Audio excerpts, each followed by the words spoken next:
Olá, no programa de hoje, o cenário das eleições nas maiores capitais do país. O que sinalizam os números da nova rodada de pesquisas da Atlas Intel em Belo Horizonte, Rio de Janeiro, São Paulo, Porto Alegre, Salvador, Recife e Fortaleza? As disputas que tendem a vitórias antecipadas e as que mostram brigas acirradas por vagas no segundo turno. As diferenças em relação às sondagens de outros institutos e os movimentos que podem impactar o quadro a menos de 2 semanas da votação em primeiro turno. Eu converso com o diretor de análise política da Atlas Intel, Yuri Sanches. Bem-vindo, Yuri. Um prazer recebê-lo no Mundo Político. Seja bem-vindo. Obrigado, Marco. Prazer é todo meu. Obrigado pela oportunidade. Yuri, vamos começar aqui por Belo Horizonte. Os últimos números da Atlas colocam o deputado estadual Bruno Engler, do PL, à frente da disputa, marcando uma diferença sensível em relação à maior parte dos institutos para os quais Mauro Tramonte, também deputado estadual, é quem lidera. No pelotão que está em empate técnico, na segunda colocação pela pesquisa Atlas, também chama atenção a presença de Gabriel Azevedo, do MDB, que em outras pesquisas aparecia mais para trás. As diferentes metodologias, Yuri, de abordagem aos eleitores, a Atlas trabalha com sondagens online, podem explicar em que medida os resultados discrepantes? Então, Marco, obrigado pela pergunta. Acho que isso é bastante realmente relevante, né? Até para o público entender um pouco como funciona. A metodologia da Atlas, nós fazemos o recrutamento via web. Isso significa que o respondente está navegando na internet com um comportamento normal, seja fazendo uma busca, assistindo um vídeo, comprando algo, e existe a chance dele se deparar com um anúncio nosso, convidando a responder um questionário nosso eleitoral ou qualquer que seja, né? Uma vez que a gente capta esse eleitor, a maior parte dos nossos respondentes responde o nosso questionário via celular e uma das principais características é que não existe a interferência ou a influência da interação humana. O que significa, né? Uma pesquisa por telefone, uma pesquisa por ponto de fluxo pessoalmente, existe a figura ali do entrevistador questionando o entrevistado sobre as preferências dele. Um estudo da futura inteligência há alguns anos tinha identificado justamente essa interferência da interação humana. Identificou, por exemplo, que eleitores homens que eram entrevistados por outros homens demonstravam uma intenção de voto no ex-presidente Jair Bolsonaro que era 10 pontos percentuais acima de eleitores homens que eram entrevistados por mulheres. Isso faz com que, diante de seja de um cenário polarizado, seja de candidatos que determinados eleitores ficam um pouco tímidos de serem sinceros e dizerem o que eles realmente pensam, essa interação humana pode influenciar o que eles efetivamente dizem como resposta para o entrevistador. Mas na nossa metodologia, como o respondente está ali, só ele, o celular dele, em completa anonimidade, ele se sente mais à vontade para dizer o que ele realmente pensa, né? Sem a moderação de alguém do outro lado que ele não sabe o que pensa, se vai julgar, enfim. Isso explica, em parte, o desempenho de Bruno Engler na nossa pesquisa, em primeiro lugar, e tem sido assim, né, repetidamente ao longo das últimas rodadas de pesquisas em BH que a gente tem feito, e me parece bastante coerente com o cenário político local, né? A gente lembra que o Engler ele foi eleito deputado estadual, batendo um recorde que era anteriormente do próprio Tramonte, com mais de 630 mil votos. O Zema foi eleito governador, né, com 655 mil votos. Bolsonaro, no primeiro turno, em BH, também teve quase 700 mil votos. Então, essa dinâmica do voto bolsonarista, né, que é a fonte na qual o Bruno Engler bebe principalmente, é bastante presente ali em BH, e por isso ele está numa posição um pouco mais sólida. Então, enquanto o bolsonarismo está um pouco mais sólido em torno da candidatura do Engler, existe ali uma centro-esquerda, uma centro-direita, que estão mais fragmentadas em torno desse segundo pelotão de 4 ou 5 candidaturas, né? Então, o Mauro Tramonte ele surge como uma figura, um expoente bastante importante também, um crescimento nas últimas semanas, desde a última pesquisa Atlas. O próprio Gabriel Azevedo também, Então, o que significa isso? É que diante das escolhas, né, que o bolsonarismo está sólido em torno da candidatura do Engler, mas essa fragmentação na cabeça do eleitorado, diante de tantas candidaturas, tantas escolhas disponíveis para o eleitor, faz com que haja uma variação ali, né? À esquerda você tem a Duda Salabert, você tem o Rogério Correia. A candidatura do Rogério Correia não pareceu ter empolgado tanto esse eleitorado, e por isso faz com que esse voto fique ali meio fragmentado. E o eleitor de centro, centro-direita, acaba ali ficando dividido entre uma alternativa um pouco mais segura, dizendo, digamos assim, do Fuad, e uma renovação que viria através do Gabriel Azevedo. Então, Yuri, tem crescido nos últimos dias, né, na cena da disputa aqui na capital, narrativas em torno do chamado voto útil, que poderia levar, por exemplo, né, eleitores de esquerda a migrarem votos para o prefeito Fuad. É um movimento previsível dessa reta final, a seu ver? Olha, me parece que é um movimento que não pode ser desprezado, não pode ser ignorado. Acho que essa fragmentação de uma parte bastante relevante, uma fatia bastante relevante do eleitorado, em torno de 5 candidaturas, demonstra que o eleitor ainda está fazendo cálculos, né? Ainda está buscando entender como ele vai se posicionar em meio às opções que foram dadas para ele de candidatos. Esse movimento de voto útil, especialmente do eleitorado de esquerda, para o Fuad, é possível, sim. Né? O Fuad ele tem melhorado a campanha dele nas últimas semanas, ele tem tido um desempenho que na nossa pesquisa aumentou bastante, colou ele ali no segundo pelotão, uma posição bastante relevante, enquanto a candidatura do próprio Rogério Correia deu uma minguada. Né? Então, esse movimento de voto útil com um candidato que já tem uma experiência de governo, né? Sendo o Fuad, contra um candidato bolsonarista, né, o Bruno Engler, poderia sim acontecer na reta final. Vai depender muito, né, porque como está embolado ali, né, nessa fragmentação, tem tantos candidatos, vai depender de quem vai conseguir ser mais convincente, ser mais hábil em conversar com o eleitorado à esquerda e à direita, né, centro-esquerda, centro-direita, e se colocar como merecedor do voto, merecedor de acessar o segundo turno para disputar. Uma disputa então, mais direta entre, por exemplo, né, Bruno Engler e Mauro Tramonte, pelo eleitorado conservador e de direita, também pode se intensificar? Ambos têm conexões, por exemplo, com o público evangélico, né, que é aí meio que dividido por eles. Exato. O Tramonte, na verdade, ele cresceu na nossa pesquisa, e o Bruno Engler, apesar da liderança, ele vem caindo, né? É a terceira queda seguida dele, embora ele ainda se mantenha sólido na liderança. Ele caiu especialmente por conta de um crescimento do Tramonte, né? Essa entrada do Tramonte numa base eleitoral do Bruno, que é esse eleitor mais à direita, não necessariamente bolsonarista, mas mais conservador, né? Evangélicos e homens, principalmente. Então, essas duas demografias são uma parte bastante importante da explicação do crescimento do Tramonte, parte da queda do Bruno Engler também. Fica difícil fazer um prognóstico de quem seriam, no cenário de hoje, aí, os favoritos para estarem no segundo turno em BH? A partir da pesquisa que a gente divulgou ontem, sim, é um cenário que está bastante embolado. Como eu falei, eu acho que vai acabar dependendo muito da habilidade desses 5 candidatos que estão ali brigando para acessar o segundo turno, de conversar com o eleitor, que muitas vezes não é necessariamente o seu eleitor, o seu eleitorado clássico, o seu eleitorado comum, né? Dialogar com perspectivas diferentes, com eleitorados, com posições políticas diferentes, de costumes diferentes, e atrair para si. Então, realmente, nesse momento, ficaria um pouco mais complicado de cravar quem teria mais chances de acessar o segundo turno.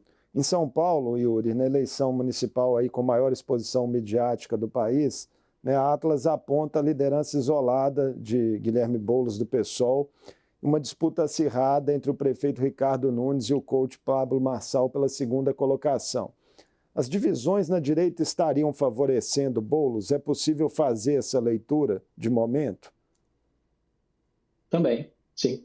O Boulos quando a gente olha a eleição de 2020, a gente vê que eram candidaturas separadas do PT e do PSOL, então Guilherme Boulos e Gilmar Tato, e se somados, o desempenho dos dois no primeiro turno chegaria a 29% dos votos. Então, me parece que, nesse momento, né, a posição do Boulos, né, com 28% na nossa pesquisa, reflete muito isso, o tamanho da esquerda que agora está unida, né, em torno da candidatura do Boulos, ele como cabeça de chapa e a Marta do PT como vice, nessa posição. Então, como a esquerda está um pouco mais consolidada em torno da candidatura do Guilherme Boulos, a direita acaba ficando um pouco mais fragmentada, porque o Ricardo Nunes, candidato que tem o apoio de Jair Bolsonaro, o apoio oficial, acabou não sendo convincente o bastante por vários fatores, desde do seu próprio perfil histórico como político, da forma que ele se comunica, né, e das posições que ele assume ou não assume, e da exposição que ele dava a Jair Bolsonaro na sua campanha, né, que às vezes ocultava, às vezes colocava mais presente. Então, por conta desses cálculos políticos que acabaram se mostrando errados para o Ricardo Nunes, houve essa fragmentação na direita, fazendo com que o Nunes sofresse esse vazamento de votos para o Pablo Marçal, que surge, então, como um herdeiro natural do voto bolsonarista raiz, né, com as pautas clássicas de costumes, né, Deus, pátria, família, um discurso mais antissistema, enquanto o Nunes ele já representa literalmente, né, o próprio sistema como incumbente. Então, isso faz com que o Boulos, sim, esteja numa posição em que acaba não sendo tão afetado, até porque Tabata Amaral... A gente parte do princípio que, em uma eleição polarizada, o espaço para o centro político acaba ficando menor, né? Então, esse é o desafio da Tabata. Com espaço reduzido, tentar crescer, mas sem muita margem para crescimento, né? Então, ela depende de um vazamento de votos desse eleitorado, desses candidatos que fazem parte da polarização, o que não tem acontecido de uma forma tão intensa, né? O Boulos tem se mantido constante e o Nunes tem perdido para o Pablo Marçal. Uma questão que se coloca muito nesse momento, Yuri, é se Marçal tem teto ou não, né, a essa altura da disputa. Me parece que ainda existe um espaço de crescimento para o Pablo Marçal dentro da base do Ricardo Nunes. No entanto, isso vai depender bastante de como o Pablo Marçal vai caminhar nessa reta final. A gente falava que o primeiro desafio do Pablo Marçal era ser mais conhecido e não deixar que, sendo mais conhecido, tivesse uma rejeição tão grande e que rifasse ele da disputa. Mas uma vez sendo conhecido e que ele conseguiu lograr, né, e está agora muito provavelmente disputando um acesso ao segundo turno, ele teria que moderar o discurso, teria que moderar a forma como ele se comunica com o eleitorado e se comporta durante a campanha, para que ele não ficasse isolado falando apenas com a base bolsonarista, que não seria suficiente para que ele fosse eleito, né? Somente com essa base. Então, ele precisa dialogar com o eleitorado conservador de São Paulo, que não necessariamente é bolsonarista, né? E que muitas vezes é antipetista também. Me parece que ele tem feito um esforço de antecipar essa moderação, né? Vendo que ele está correndo risco de eventualmente ficar fora do segundo turno, né? Por conta dos acontecidos nos últimos debates. Mas o episódio de agressão, por exemplo, né? O episódio de agressão, por exemplo, que ocorreu ontem, né? No debate no Flow Podcast entre equipes dele e de Nunes, isso pode respingar de forma negativa para a campanha de Marçal? Sim, sim. Porque a gente já viu que o impacto da cadeirada acabou não sendo positivo para o Marçal, como ele esperava, no sentido de gerar uma comoção, uma simpatia em torno dele como vítima. Até porque as agressões dele, o comportamento que ele vinha tendo, né, as provocações, eram muito nítidas, eram muito claras. Então era algo que não era uma nuance, não era algo assim meio difícil do eleitor perceber. Então, por ser algo tão claro, existe ali essa compreensão de que realmente ele cruzou limites, ele esticou a corda demais, e isso faz com que esses episódios, como o de ontem, vai gerando um desgaste também na própria paciência do eleitorado que não é comum você ver em debates políticos, especialmente numa capital como São Paulo, um nível de agressão, de agressividade e de provocações que Pablo Marçal trouxe e inaugurou. Então, pode ter sido algo que chamou atenção no primeiro debate, mas nesse momento já é algo que também vai esgotando um pouco a paciência do eleitor, do eleitorado, e se ele não consegue comunicar também claramente propostas, que também tem sido um desafio do Pablo Marçal, tem sido mais uma reatividade aos outros candidatos, né, com acusações, do que propostas propriamente dito, isso pode fazer com que realmente o episódio como o de ontem, por exemplo, acabe esgotando um pouco mais a paciência do eleitorado e fazendo com que essa migração de votos do Nunes acabe sendo um pouco estancada. Mas ainda existe essa base bolsonarista, até porque na nossa pesquisa a gente vê que o Pablo Marçal cai 3 pontos, mas esses votos não vão para o Nunes, não vão para nenhum outro candidato. O que, na verdade, aumenta é o nível de eleitores que agora dizem estar indecisos. Isso significa que o Marçal tem uma chance de recuperar esses 3% que ele perdeu, mas vai depender de como também ele vai se posicionar ao longo dos próximos dias. No Rio, Yuri, os números da Atlas também destoam dos demais institutos, conferindo ao prefeito Eduardo Paes uma diferença bem mais enxuta em relação ao candidato bolsonarista Alexandre Ramagem. A disputa pode não terminar no primeiro turno no Rio? Segundo a nossa pesquisa divulgada ontem, o Eduardo Paes está no limiar de conseguir uma vitória no primeiro turno. É algo que ele vem conquistando, né, ao longo da campanha. Não era assim esse cenário na última pesquisa que nós lançamos em agosto, mas nesse momento parece que ele tem solidificado uma presença, uma habilidade muito grande, principalmente de conversar com a base de direita. Acho que basicamente o que explicaria o nosso resultado é que a gente consegue medir muito bem o que seria um tamanho natural do bolsonarismo na cidade do Rio de Janeiro, né, o nascedouro do bolsonarismo, né, de um grande reduto político de Jair Bolsonaro. Então, a própria associação de Ramagem com o bolsonarismo já colocaria ele num patamar bastante elevado de intenções de voto logo de cara, logo de sair. Agora, o que o Ramagem tem, o que o Ramagem, na verdade, não tem, é uma habilidade tão grande de conversar com outro eleitorado que não seja bolsonarista. O Eduardo Paes ele já consegue navegar entre o eleitorado mais à direita, o eleitorado mais à esquerda, inclusive, por exemplo, 25% do eleitorado que votou em Jair Bolsonaro em 2022 no segundo turno, hoje pretende votar em Eduardo Paes. Né? Não necessariamente todo mundo que votou em Jair Bolsonaro ou em Lula em 2022 são lulistas, petistas ou bolsonaristas. Existe ali uma interseção desse eleitorado no qual o Eduardo Paes navega de uma forma bastante mais hábil do que o Ramagem. Né? E também tem parecido haver um movimento de voto útil do eleitorado de esquerda no Rio de Janeiro, particularmente do Tarcísio Mota, do PSOL, e já no primeiro turno migrando para o Eduardo Paes, fazendo com que ele esteja ali numa posição, hoje, mais próxima de vencer no segundo turno. Mas, de qualquer forma, está no limiar ali. Então, vai depender de como a campanha vai seguir nos próximos dias e se esse eleitorado de esquerda vai realmente migrar em maior monta para o Eduardo Paes no primeiro turno já.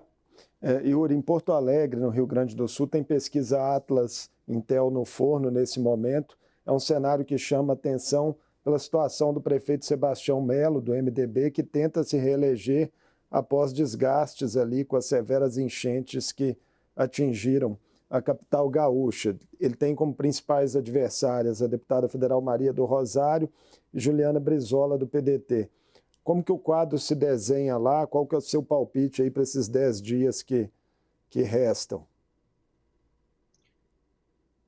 Marco, o atual prefeito, Sebastião Melo, ele tem um grande desafio na frente dele, né, que é ter passado pelas enchentes em Porto Alegre, mas ele tem conseguido se manter competitivo na corrida, um apoio também, né, de um conservadorismo não bolsonarista, mas também do PL, né, em Porto Alegre. Isso faz com que ele esteja, ainda assim, bem colocado para a disputa. A Maria do Rosário, ela tem uma alta rejeição também, Então, me parece que talvez a escolha do PT para disputar com Sebastião Melo, que também tem uma rejeição que não é trivial, colocar uma outra candidata que tem uma rejeição que também não é simples de ser revertida, faz com que ela tenha um potencial de crescimento que é um pouco mais reduzido. Então, a perspectiva que nós temos é que Sebastião Melo, ao longo dessa campanha, consiga melhorar o seu desempenho, apostar também nessa rejeição que Maria do Rosário tem, para se apresentar como uma alternativa um pouco mais segura para manutenção na cidade de Porto Alegre. No entanto, como esses dois colocados, né, que lideram a corrida, né, o Sebastião Melo, a Maria do Rosário, que tem essa competitividade maior, tem rejeições altas, cada um tem questões muito importantes para lidar e para explicar para o eleitorado, existe um espaço também para crescimento eventual de outras candidaturas, particularmente da Juliana Brizola, do PDT, né, numa aliança com a União Brasil, também tem uma importância. Tem o Felipe Camozato também, que tem durante a campanha ele tem conseguido se comunicar, então tanto Juliana Brizola quanto Camozato têm conseguido assumirem um espaço que existe em meio a uma rejeição dos líderes da corrida e que a gente pode observar futuramente um crescimento. Eu não descartaria um crescimento de Juliana Brizola ou de Camozato que não necessariamente ameaçasse uma ida ao segundo turno de Sebastião Melo ou de Maria do Rosário nesse momento, mas se colocando como, de certa forma, também fiéis da balança para até moldar o discurso e a campanha, as estratégias de campanha do Melo e da Maria do Rosário. Agora um giro rápido aí pelas capitais nordestinas, antes da gente encerrar. Duas situações chamam a atenção: as candidaturas à reeleição do prefeito de Salvador, Bruno Reis, e do prefeito de Recife, João Campos. São disputas virtualmente resolvidas, a gente poderia dizer assim, né? Ambos ostentam aí uma ampla vantagem em pesquisas de diferentes institutos, né? Na Atlas mais recente de Recife, João Campos marca 65,8%. Sim, acho que essas duas cidades têm dois prefeitos que são muito aprovados, têm um desempenho muito bom, conseguem dialogar com bases eleitorais para além da polarização, né, de direita, de esquerda, em parte pelas suas características pessoais, né, pelos seus atributos pessoais enquanto candidatos, enquanto pessoa, e também pela competência na gestão de cada um deles, né? Então, isso faz com que o João Campos, no Recife, esteja bastante bem colocado, né? Ele consegue transcender a polarização ali, fazendo com que o Gilson Machado, do PL, tenha pouco espaço de manobra ou até de convencimento para a população de que a gestão está ruim, de que a cidade está largada, ou que a cidade está ruim, quando, na verdade, o que o cidadão de Recife tem visto e tem aprovado João Campos, né, e a sua gestão. Da mesma forma, em Salvador, né, a União Brasil, a figura do ACM Neto também, que também foi bastante aprovado na capital e também tem um nível de aprovação bastante relevante no estado, faz com que Bruno Reis, candidatos alinhados ao ACM Neto, tenham uma habilidade grande de conversar com uma base eleitoral até que faz parte do PT, né? Ou até uma base eleitoral mais à esquerda, né? Um pouco mais progressista.